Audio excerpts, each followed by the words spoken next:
जो महाशिरा है ये पूरे मतलब शरीर से जुड़ा होता है। पूरे शरीर से जो ब्लड आया वो कहाँ आ जाएगा, महाशिरा।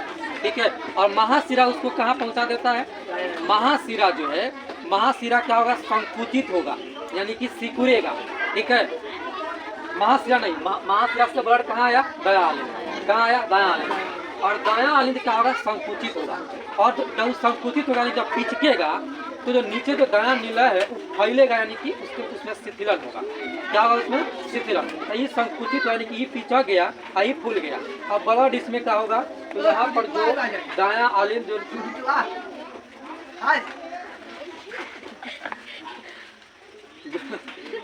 जो दया आलिंद नीला छिद्र है, उस छिद्र से ब्लड कहाँ आ गया, दया नीला यहाँ तक आ गया।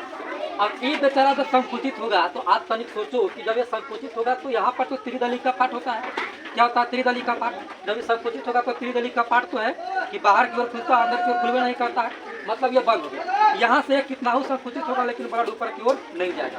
ये ब्लड कहाँ आएगा, ब्लड आएगा फुफ्फुस धमनी। कहाँ पर आएगा, फुफ्फुस धमनी।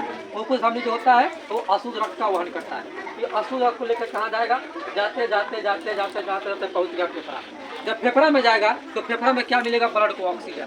क्या मिलेगा, ऑक्सीजन। जो वायु कुपिका है वह कार्बन डाइऑक्साइड को अवशोषित कर लेगा और ऑक्सीजन को ब्लड में दे देगा। ब्लड क्या हो गया, ऑक्सीजन।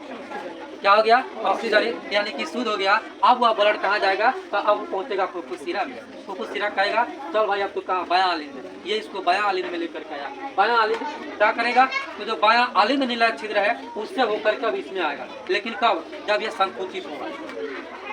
क्या होगा, संकुचित होगा। और ये क्या होगा, इसमें शिथिलन होगा, यानी कि ये फैलेगा और ये सिकुड़ेगा, ब्लड निकल के में भागेगा। फिर जो यहाँ पर द्विदली का पार्ट है वो का पार्ट बंद हो जाएगा। अब अगर यह संकुचित होगा तो ब्लड जो है, यानी कि कितना हो ये संकुचित होगा तो ब्लड वापस ऊपर नहीं जा सकता। ब्लड वापस ऊपर जो है नहीं जा सकता। अब ये कहाँ आएगा, महाधमनी। महाधमनी कहाँ लेके चल जाएगा, पूरे बॉडी में। हो गया हृदय की पता।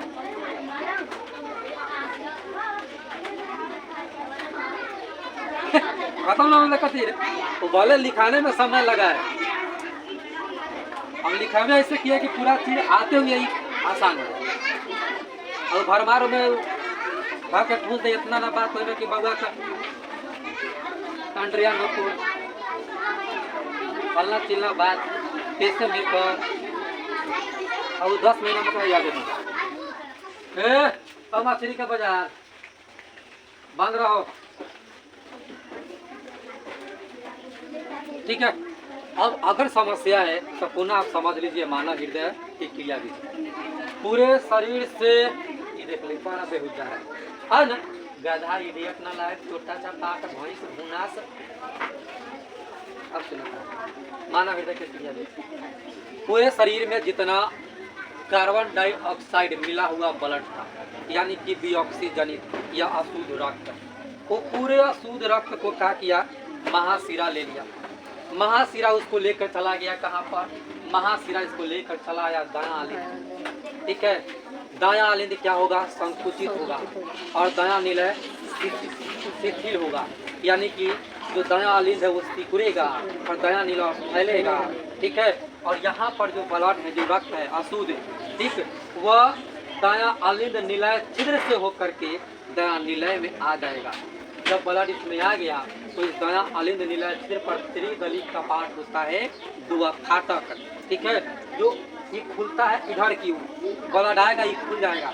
लेकिन जब ये संकुचित होगा, जब यह संकुचित होगा, जब ये खिंचकेगा तो ब्लड वापस ऊपर नहीं जाएगा, क्योंकि ये ऊपर की ओर खुलवे नहीं करता है। ठीक है, दायां आलिंद की ओर खुलवे नहीं करता है, का पार्ट बंद। अब ये संकुचित होगा तो जो डिऑक्सीजनित ब्लड है, यानी कि अशुद्ध रक्त, वह चलाया कहाँ पर, फुफ्फुस धमनी में।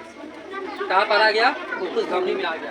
फुफ्फुस धमनी इस कार्बन डाइऑक्साइड युक्त यानी कि डिऑक्सीजनित ब्लड को ले करके कहाँ गया, फेफड़ा में लेकर। फेफड़ा की वायु कुपिका में ऑक्सीजन भरा हुआ था। जैसे ही वायु कुपिका के पास गया, वायु कुपिका ब्लड को क्या दे दिया, ऑक्सीजन, और ब्लड के साथ जो कार्बन डाइऑक्साइड आया था उसको अवशोषित कर दिया। ठीक है, अब ब्लड में क्या हो गया, ब्लड में ऑक्सीजन हो गया, कार्बन डाइऑक्साइड खत्म हो गया, यानी कि अब वह ऑक्सीजनित रक्त हो गया या शुद्ध रक्त हो गया। अब वह फुफ्फुस शिरा के माध्यम से कहाँ आएगा, तो वो आएगा बायां आलिंद में। कहाँ पर आएगा, बायां आलिंद में आएगा। फिर बायां अलिंद क्या होगा, ये संकुचित होगा और ये बेचारा शिथिल होगा, यानी कि फैलेगा। तो इसमें से ब्लड, जो शुद्ध ब्लड इसमें आया है, ठीक है, बायां अलिंद में, यह ब्लड बायां अलिंद निलय छिद्र से बायां निलय में आ जाएगा और यहाँ पर कौन कपाट होता है, यहाँ पर द्विदली कपाट होता है, ठीक है। अब वो बंद हो जाएगा, ये भी नीचे की ओर खुलता है, ऊपर की ओर नहीं खुलेगा, नीचे की ओर ही खुलता है। यहाँ पर ब्लड आया, अब ये संकुचित होगा, ठीक है, ये ऊपर नहीं जा सकता है क्योंकि द्विदली कपाट से ये बंद हो चुका है। अब यह ब्लड कहाँ पर आएगा, महाधमनी में आएगा और महाधमनी से पूरे शरीर में चला जाएगा। यही हमारे हृदय की क्रिया विधि है जो लगातार चलती रहती है। एक और बात, अगर यह संकुचित होगा तो दोनों अलिंद एक ही साथ संकुचित होता है, ठीक है, एक ही साथ संकुचित होने का मतलब इसमें जो अशुद्ध रक्त है और इसमें शुद्ध रक्त, इसमें क्या अशुद्ध, इसमें शुद्ध है। अगर थोड़ी जब इसमें अशुद्ध आया तो इसमें मतलब शुद्ध नहीं था, तो लगातार चल रहा है ना, तो दोनों भरा हुआ है ना, दोनों में संकुचन एक ही साथ होती है और इन दोनों में शीतलन एक ही साथ होता है। फिर दोनों में क्या होगी, दोनों जो निलय है, दोनों निलय में संकुचन एक ही बार होगा। इसमें से महाधमनी में ब्लड जाएगा और इसमें से धमनी में ब्लड जाएगा। एक ब्लड जाएगा शुद्ध होने के लिए और एक ब्लड जाएगा पूरे शरीर में अशुद्ध होने के लिए। अशुद्ध ना होगा फिर पूरे शरीर में जाएगा, फिर कार्बन ऑक्साइड के साथ मिलेगा, फिर क्या हो गया, अब ऑक्सीजन फिर वो आएगा। ये क्रिया लगातार चलती रहती है।